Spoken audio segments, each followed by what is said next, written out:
1928-yilda Londonning St. Mary's Hospital laboratoriyasida Alexander Fleming bakteriyalarni o'rganayotgan paytida tajriba idishlaridan birida tasodifan mog'or paydo bo'lganini sezadi. Fleming shuni kuzatadiki, mog'or atrofida bakteriyalar o'sishdan to'xtagan. Shu vaqtdan boshlab mog'or, ya'ni penitsilin, birinchi keng qo'llaniladigan antibiotik sifatida tibbiyotga kirib keldi va infeksion kasalliklar bilan kurashda burilish yasadi. Hozirgi kunga kelib antibiotiklarni bir necha turlari mavjud va ular juda keng qo'llanilib kelmoqda. Ammo bu mo'jizaviy tabletkalar nafaqat birgina bakteriyalar, balki butun tana a'zolaringizga ta'sir etishi mumkinligini bilarmidingiz? Bizning ichagimizda yashaydigan milliardlab foydali bakteriyalar haqida eshitgan bo'lsangiz kerak. Ular serotonin, GABA kabi neyromediatorlar ishlab chiqaradi. Ya'ni bizning kayfiyatimiz, stressga javobimiz, uyqumiz aynan ular orqali boshqariladi. Endi tasavvur qiling, antibiotik keraksiz bakteriyalarni emas, foydalilarini ham yo'q qiladi. Savol tug'iladi.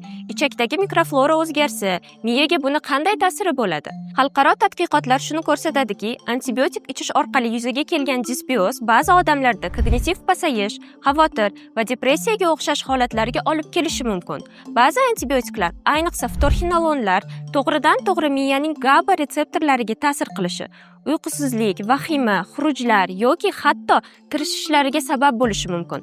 Yana biri linezolid. U serotonin darajasiga ta'sir ko'rsatib, serotonin sindromiga o'xshash belgilarga olib kelishi mumkin. Siz antibiotik ichgandan keyin asabiylashib qolganmisiz?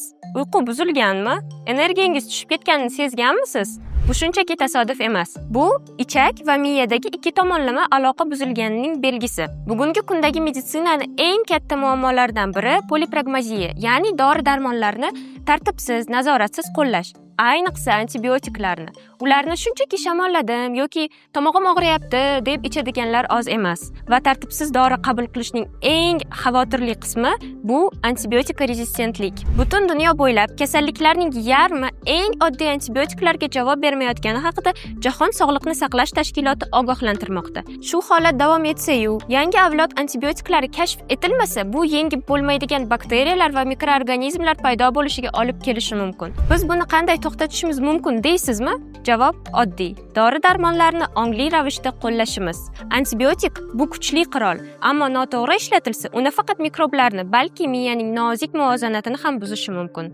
Shuning uchun eslab qoling, antibiotik faqat shifokor tavsiyasi bilan qo'llaniladi. Keraksiz dorilar bu keraksiz xavf degani. Siz bilan CEU Med 36.6 jamoasi bo'ldi. Salomat bo'ling.